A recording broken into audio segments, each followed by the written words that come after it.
Outside of Winslow, Arizona, lies a series of natural caverns below the sandstone that has intrigued tourists and historians for decades.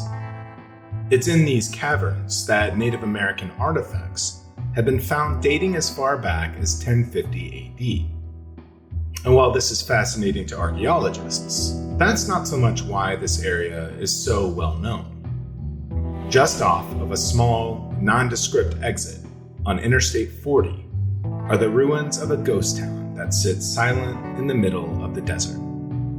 A dusty, sagebrush-strewn town that has quite a tale to tell. Welcome to Two Guns, Arizona.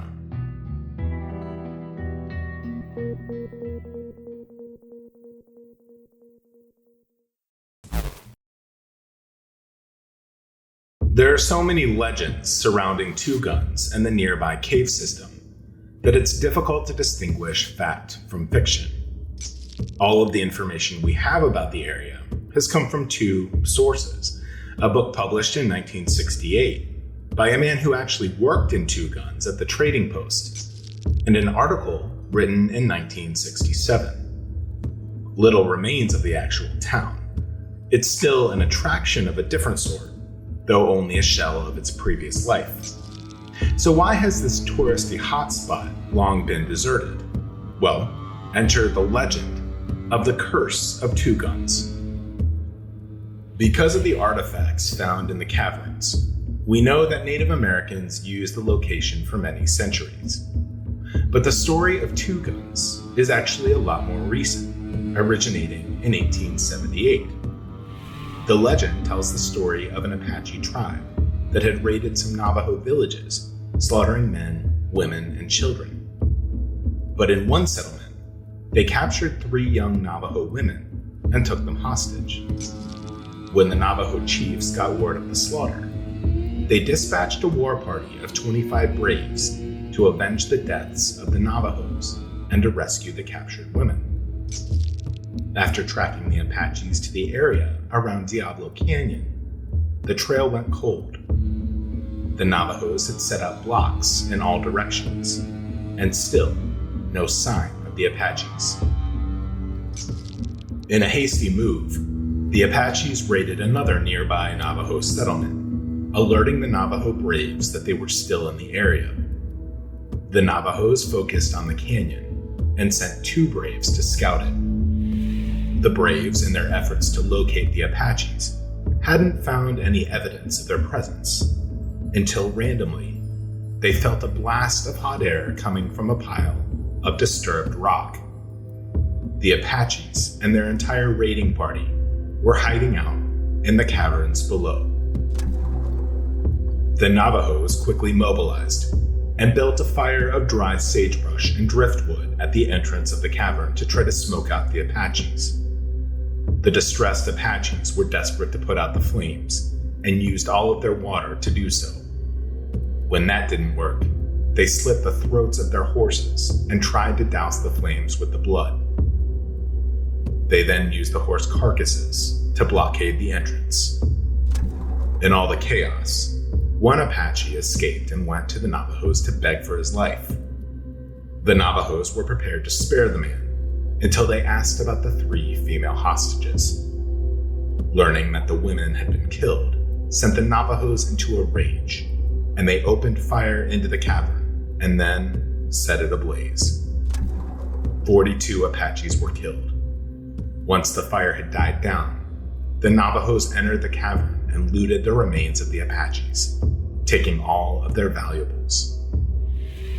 Apaches never again entered the caverns and tried to warn settlers of the awful things that happened there. Naturally, the settlers ignored the Apaches. Arizona would soon have its share of settlers coming through the region. The first settlers were the Oldfields, who initiated development of the area. They opened up a small store about 3 miles south of Diablo Canyon and called it the Canyon Lodge. The next major settler who arrived was Ed Randolph. He set up his store next to the cave where the Apaches were slaughtered. In 1915, a bridge was built across Diablo Canyon. Then in 1922, a World War I veteran named Earl Cundiff bought the property from Ed Randolph. Cundiff also opened a store near the cave. The location that Cundiff and his wife Louise chose for their store was to become a future stop on the famed Route 66. By the end of the year, the Cundiffs had added gas pumps and a restaurant. They named the town Two Guns, and all seemed to be going quite well for the newly established town, but not for long. In 1925, a well-educated swindler named Harry Miller caught wind of the Cundiff's success. He managed to talk Earl Cundiff into leasing a section of the homestead to him for 10 years. The lease, complete with loosely written clauses, would prove to be a great source of conflict between the two men in times to come. Harry Miller was a publicist known for having a garish and most unpleasant demeanor. He called himself Harry Two Guns and Chief Crazy Thunder because he claimed to be of Apache descent.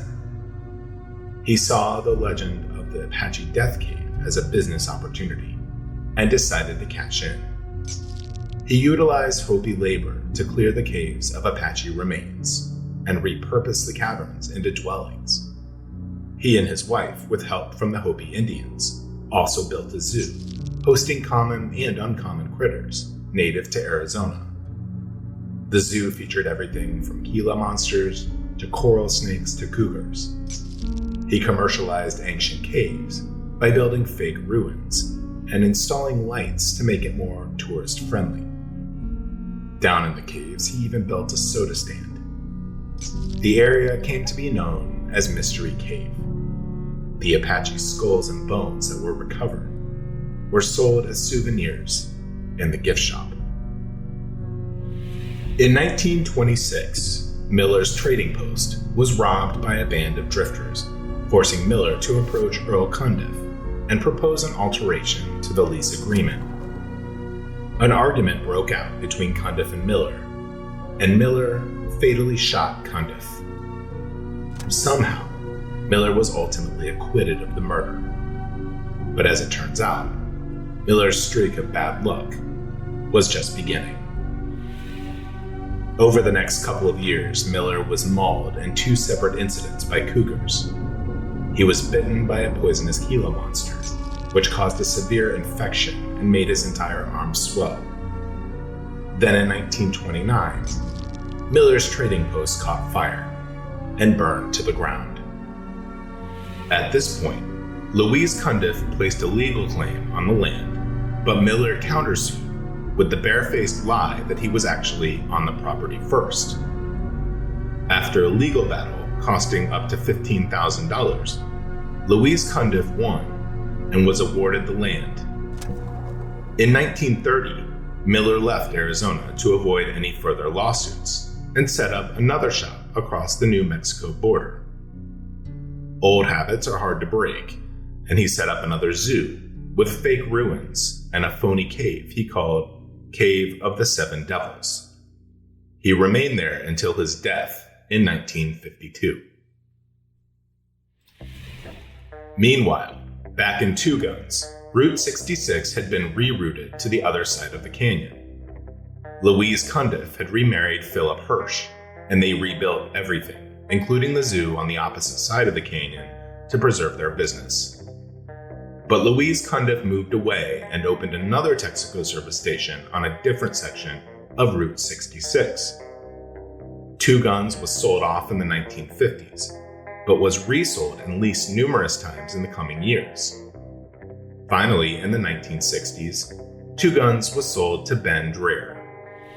He revived the town by opening a major complex that included a service station, a restaurant, a motel, a tavern, a gift shop, and even a post office.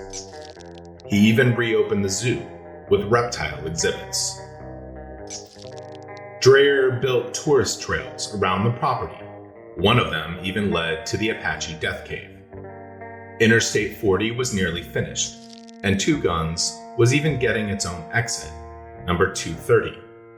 It seemed that Two Guns had been saved, Then, Dreher started exploring the caves to see if he could hold tours there. In 1971, a fire broke out and burned the entire complex to the ground. Since then, several attempts have been made to rebuild the town of Two Guns, but all attempts have failed. More recently, in 1992, a man from Quartzsite, Arizona, bought the town property. His name was Howard Armstrong, and he would suffer a fatal stroke in 1995.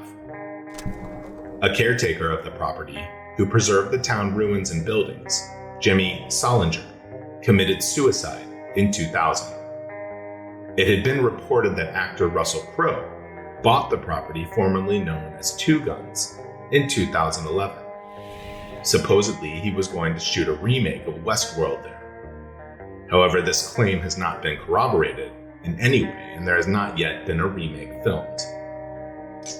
But in spite of fires and deaths around the property, there have been many more paranormal experiences in the area. Settlers near Two Guns have heard disembodied groans and ghostly footsteps outside their houses. Two Guns was even compared to Shakespeare's Hamlet. Plenty of murder, madness, and superstition. That section of Route 66 has had a very disproportionate number of accidents through the years. And all that remains today are the ruins of a gutted gas station and the zoo. You can still visit the site, but beware of crumbling trails, bridges, and ramps. Rattlesnakes are a major hazard in the area as well, and there is also still a fair amount of barbed wire lying around. In a post from a very recent visitor, the area has sadly undergone serious decay in the last few years, primarily from vandalism. But is the history of Two Guns, Arizona, and the Apache Death Cave even real? Some say no. It's a work of sheer fiction from a prolific writer in the Western genre. Back in 1950, the property of Two Guns was sold to S.I. Richardson. He ran the trading post with his son and daughter-in-law. His son Gladwell began writing a book called Two Guns, Arizona, after he and his wife Millie had been running the depot for years. This book was published in 1968. From this book, many stories came out, such as the one about Billy the Kid and his gang using the cave. It laid out in detail many of the things that we know about the history of the area. More information was written in a magazine article by Maurice Kildare in 1967. Maurice Kildare is one of Gladwell Richardson's many pseudonyms. So how reliable is Gladwell Richardson? Well, here's an account of his very colorful life before coming to Two Guns. On April 23, 1923, Officer J.S. Sullivan of the Arizona Eastern Railroad arrested a young man in a boxcar in Phoenix. There was nothing but vagrancy expected, until a search at the police station uncovered a diary with a handwritten account of murdering a rabbi in a San Francisco hotel room, along with how he deserted the Navy. Richardson claimed it was a story he was writing based on accounts he'd seen in the newspapers. The police believed him, but the next day, Richardson confessed to the whole thing. He was then accused of murder. In court, he said that the incident happened on April 3, 1923, 20 days before he was arrested. He claimed that he had deserted the Navy while on leave in San Francisco. He had been approached by a man claiming to be a rabbi and asked to meet later at the Gates Hotel on Fillmore Street. The rabbi, Alfred G. Laffey, awakened him in the middle of the night and attacked him. Richardson had no choice but to defend himself from this crazed man. On May 15, 1923, a grand jury refused to indict him, claiming it was indeed self-defense. That should have closed the case, but it didn't. On June 29, 1923, the Supreme Court confirmed the grand jury's decision and dismissed all charges, citing insufficient evidence. Even though he was acquitted of murder, he still had to be prosecuted for military desertion. He allegedly reported to a naval station at Yerba Buena Island, where he remained on duty until 1924, when he was recalled to active duty. He served in Arizona, Indiana, and the South Pacific. He went on to become an organizer for the Flagstaff Indian Powwow and to write over 300 fictional works. He ran his father's trading post in Two Guns until he sold it to Ida Fern Jacobs Rawlinson, who in turn sold it to Ben Dreher. Gladwell even dedicated his 1968 book on Two Guns to Dreher, hoping it would give Dreher the good fortune to revive the town. So was the whole thing an elaborate hoax from a work of fiction? All the deaths, the fires, the tragedy that occurred around the ghost town of Two Guns, Arizona. One may never really know. My name is Scott, and thank you so much for watching. We're a group of curious and passionate humans, creating documentary-style content for those who share our curiosity, ask questions, and seek to dig deeper in a world where almost everything isn't quite what it seems. We are Mystery Syndicate. If you like what we do, please consider subscribing to our YouTube channel, leave a comment, and give this video a like. And to be notified when we post new videos, hit that notification bell. Also, check us out on Facebook, Instagram, Twitter, TikTok, and for exclusive merchandise and our blog, visit our website at www.mysterysyndicate.com. And for those that wish to support our channel, please visit Mystery Syndicate on Patreon. We have a variety of new patron tiers with tons of great benefits. If you want to see your name on a future video, be sure to check it out. From all of us at Mystery Syndicate, thank you again. We sincerely appreciate your support.